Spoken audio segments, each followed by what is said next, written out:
I am 32 years old, and I used to believe fear belonged to children. Dark rooms, old houses, stupid stories told to scare yourself for fun. I don't believe that anymore. On the edge of my hometown, there is an abandoned cemetery.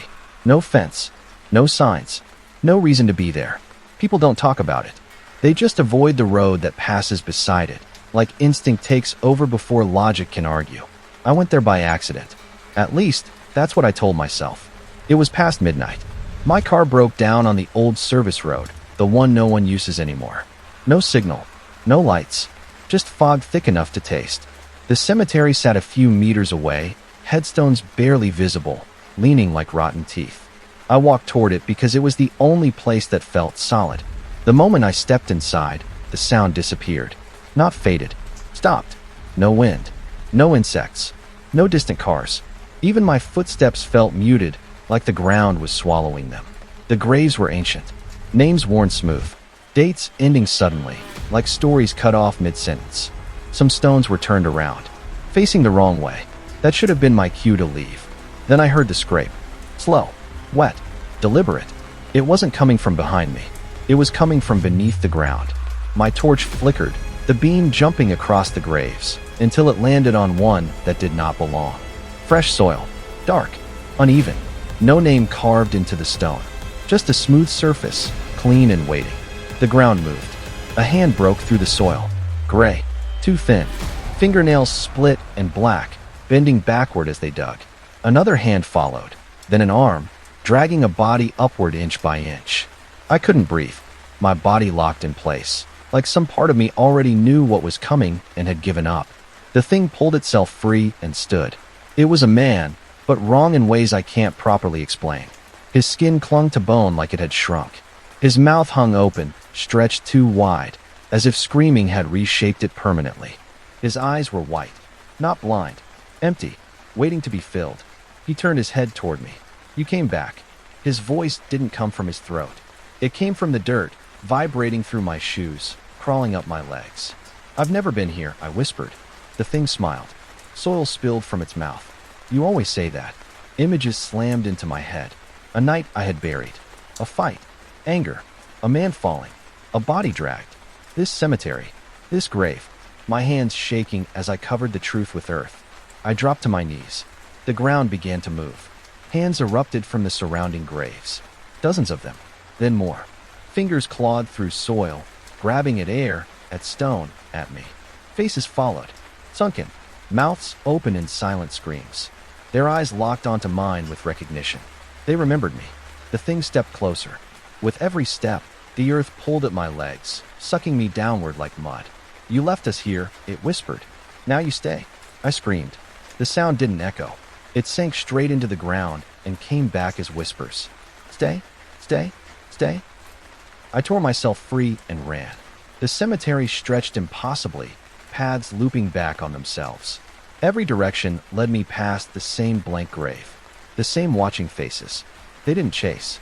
They didn't need to. They knew I would come back. I woke up in my car at sunrise. Engine running. Door closed. The road empty. The cemetery gone. Police found nothing. No disturbed graves. No fresh soil. No missing persons. But at night, when everything is quiet, I feel dirt under my fingernails that won't wash away. I hear scraping beneath my floor. Slow. Patient. Something is digging upward. Because abandoned places don't forget what you hide in them. And the dead don't forgive being remembered. I told myself it was over. That the night had ended. That daylight meant safety. I was wrong. The first sign was the smell. Damp earth. Rust. Rot. It followed me everywhere. At work. In the shower. In my bed. No one else noticed it. People stood close, talked to me, laughed. I watched their faces, waiting for them to react. They never did. Then came the dreams. I wasn't dreaming about the cemetery. I was dreaming from inside it. I felt the weight of soil on my chest. My mouth filled with dirt every time I tried to breathe. Fingers brushed my face in the dark, slow and curious, like they were counting me. Voices whispered my name, over and over, closer to my ear each time. I woke up every night at 3:17 a.m. Every single night. Scraping echoed through my flat. Not from outside. From below.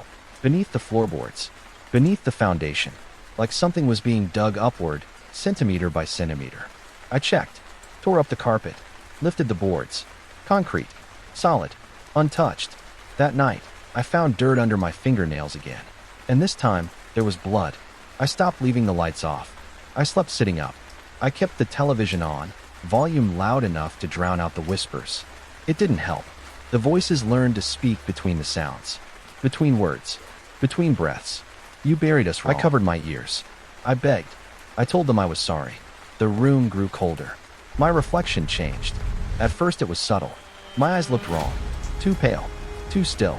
Then my skin started to look stretched, like it didn't quite fit anymore. When I smiled, my mouth opened wider than it used to. Dirt fell from my lips. I went back. I didn't want to. I had to. The cemetery was there again, exactly where it should not have been. Fog rolled low, thick and heavy. The graves were no longer broken or forgotten. They were clean, ordered, waiting. The blank grave stood open. They were already there, standing, watching. The one I remembered stepped forward, face closer to mine now. I could see the cracks in his skin, the earth moving beneath it. You've been walking on borrowed ground, he said. It's time to return it. Hands grabbed my arms, my legs, my throat. They didn't pull me violently. They didn't need to. The ground opened willingly beneath my feet. As I was dragged down, I understood the truth. I never escaped that night. I had died on that road. Heart stopped, breath gone. What walked away was only what the cemetery let go. The soil closed over my face. And now, when people pass the edge of town at night, they say they see a man standing between the graves. 32 years old, mouth too wide, eyes empty, waiting. Because abandoned cemeteries don't just keep the dead, they make them.